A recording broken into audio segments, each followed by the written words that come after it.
দেখিবলৈ দাংবডি নিচিনাই, কিন্তু দাংবডি মাহ নহয়, এয়া হৈছে ঘেগেৰা মাহ লগত কেইটামান ওলকবি। আজি সুন্দৰ এখন ভাজি বুলিয়ে ক'ব পাৰে, ভাজি লৈ আহিছোঁ। কেনেধৰণে বনাম অকণমান কেমেৰা আবদ্ধ কৰি আপোনালোকলৈ আগবঢ়াইছোঁ। নহৰু কেইটামান থেতেলিয়াই লৈছোঁ, এইফালে পিঁয়াজো কাটি ল'লোঁ। তেল গৰম হোৱাৰ লগে লগে আটাইখিনি ইয়াতে যোগ কৰি দিলোঁ। কেতিয়াবা আপোনালোকে মন কৰিবচোন, কেইবাখনো চব্জি লৈ ভাত খাবলৈ মন নাযায়।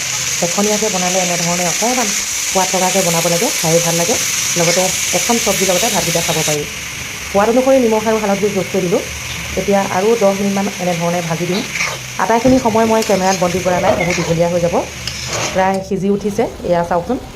ইয়াতে এতিয়া মই এটা বস্তু যোগ কৰিম, সেইটো আপোনালোকে দেখিয়ে আছিলে। আদা অকণমান ৰুকি থৈছিলোঁ, আদাকণি ইয়াতে এতিয়া যোগ কৰি দিম আৰু সুন্দৰকৈ হাতাখনৰ সহায়তে অকণমান ভাজি দিম। তেনেই অকণমানি ৰেচিপি, লগতে সময়ো অকণমানি। আপোনালোকৰ কেনে লাগিলে জনাব। যদি ভাল লাগিলে লাইক কমেণ্ট কৰিবলৈ একেবাৰে নাপাহৰিব। নতুনকৈ যদি কোনোবাই চাই আছে তেনেহ'লে চেনেলটি ফ'ল' এটা কৰিব।